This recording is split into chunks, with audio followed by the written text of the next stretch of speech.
ബീഹാർ തിരഞ്ഞെടുപ്പ് കഴിഞ്ഞിരിക്കുന്നു.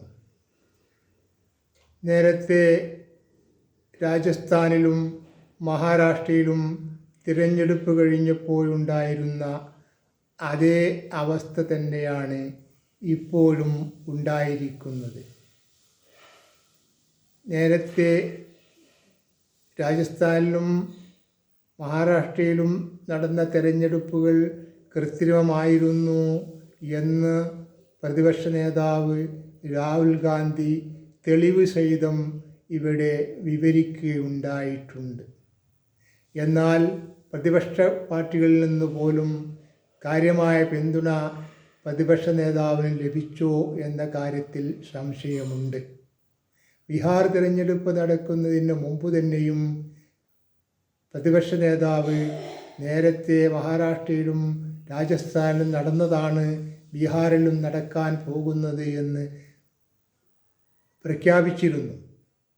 എങ്കിലും ഈ സിസ്റ്റത്തിൽ തന്നെ മത്സരിക്കുകയല്ലാതെ മറ്റൊരു മാർഗവും പ്രതിപക്ഷത്തിന് മുമ്പിലില്ലായിരുന്നു.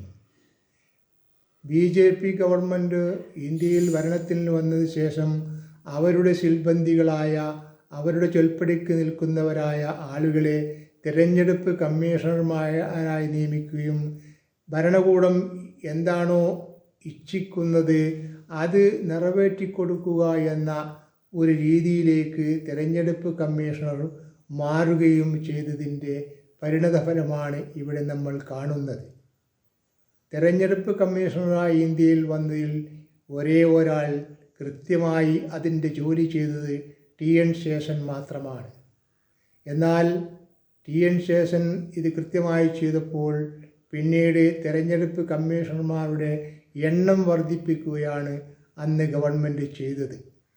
തിരഞ്ഞെടുപ്പ് കമ്മീഷണറായാലും മറ്റ് ഉയർന്ന ഉദ്യോഗസ്ഥന്മാരായാലും അവർ നീതി നടപ്പിലാക്കുകയാണെന്ന് കണ്ടാൽ അവരെ സ്ഥാനത്ത് നിന്ന് മാറ്റുകയോ പകരം മറ്റൊരാളെ വെക്കുകയോ ഒക്കെ ചെയ്യുന്നത് ഇന്ത്യയിൽ നേരത്തെ തന്നെ പതിവുള്ള കാര്യമാണ്. ബീഹാർ തിരഞ്ഞെടുപ്പിന് മുമ്പ് തന്നെ SIRലൂടെ 65 ലക്ഷം ഒരു പ്രത്യേക സമുദായത്തിൽപ്പെട്ടവരുടെ വോട്ടുകൾ വെട്ടിമാറ്റുകയും അവർക്കിഷ്ടമുള്ള 20 ലക്ഷം ആളുകളെ വോട്ടർ ലിസ്റ്റിൽ കയറ്റുകയും ചെയ്ത ഒരു പ്രക്രിയ ഭംഗിയായി തിരഞ്ഞെടുപ്പ് കമ്മീഷൻ നിർവഹിച്ചു കൊടുത്തിട്ടുണ്ട്. ഈ തിരഞ്ഞെടുപ്പ് വോട്ടർ പട്ടികയുമായി തിരഞ്ഞെടുപ്പിനെ നേരിട്ടാലുണ്ടാകുന്ന ഭവിഷ്യത്തുകൾ കണ്ടറിഞ്ഞ് തിരഞ്ഞെടുപ്പ് ബഹിഷ്കരിക്കുവാനൊന്നും പ്രതിപക്ഷത്തിന് തുനിഞ്ഞില്ല. അത് പ്രായോഗികവുമല്ല. തിരഞ്ഞെടുപ്പ് കഴിഞ്ഞപ്പോൾ തന്നെ കൃത്യമായി അതിൻ്റെ ഫലം നേരത്തെ എക്സിറ്റ് പോളുകാർ പ്രവചിച്ചിരുന്നു.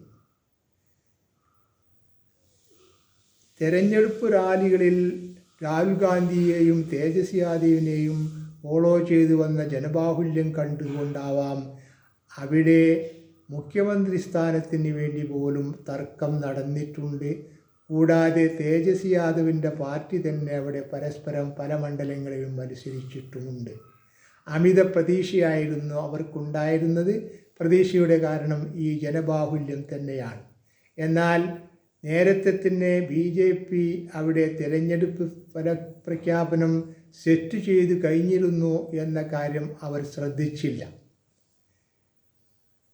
തിരഞ്ഞെടുപ്പിന് ശേഷം പതിവ് പോലെ പ്രതിപക്ഷവും യൂട്യൂബർമാരുമൊക്കെ അവിടെ നടന്ന കൃത്രിമങ്ങളെ സംബന്ധിച്ചുള്ള വീഡിയോകൾ ധാരാളമായി ചെയ്തുകൊണ്ടിരിക്കുന്നുണ്ട്.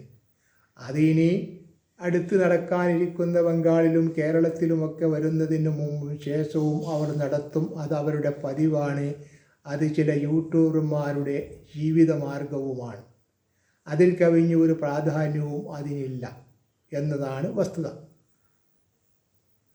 തിരഞ്ഞെടുപ്പ് കമ്മീഷൻ തിരഞ്ഞെടുപ്പിൽ നേരത്തെയും ജീവിച്ചിരിക്കുന്നവരുടെ വോട്ട് വെട്ടിമാറ്റലുകളും മരിച്ചുപോയവരെ കൊണ്ട് വോട്ട് ചെയ്യിക്കലുമൊക്കെ ഇന്ത്യയിൽ മുമ്പും നടന്നിട്ടുണ്ട്. ഇപ്പോഴതിന് ഔദ്യോഗികമായ ഒരു അംഗീകാരം ലഭിച്ചു എന്ന ഒരു മാറ്റമേ സംഭവിച്ചിട്ടുള്ളൂ. ഈ വിഷയത്തിൽ പ്രതിപക്ഷ പാർട്ടികളിൽ നിന്ന് പോലും ഒരു ഒറ്റക്കെട്ടായ തീരുമാനം എടുക്കുന്നില്ല. ഇപ്പോഴും ഞങ്ങൾ അന്വേഷണത്തിലാണ്.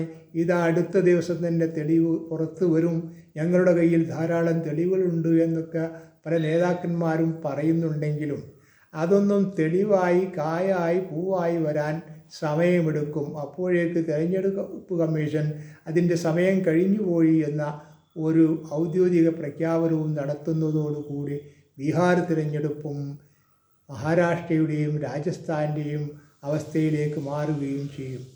ഇപ്പോൾ തന്നെ നേരത്തെ മഹാരാഷ്ട്രക്കാരും ബീഹാറുകാരും തെരഞ്ഞെടുപ്പ് ഫലമായി താദാത്മ്യം പ്രാപിച്ചതുപോലെ തന്നെ ബീഹാറുകാരും ഈ തെരഞ്ഞെടുപ്പ് വിധിയെ സ്വാഗതം ചെയ്ത മട്ടിലാണ് കാണുന്നത്. ഒരു പ്രതിഷേധവും എവിടെ നിന്നും വരുന്നില്ല. എന്നാൽ ബീഹാർ തിരഞ്ഞെടുപ്പിൽ വിജയിക്കുവാൻ വേണ്ടി BJP ആവിധം ശ്രമിച്ചിരുന്നു എന്നത് നമുക്ക് വിസ്മരിക്കാൻ കഴിയില്ല. ജീവിതത്തിൽ 1000 രൂപ ഒന്നിച്ച് കാണാത്ത ബീഹാറിലെ ഗ്രാമീണരായ ജനങ്ങളുടെ അക്കൗണ്ടിലേക്ക് 10,000 രൂപ വീതം ഇട്ടുകൊടുത്തതും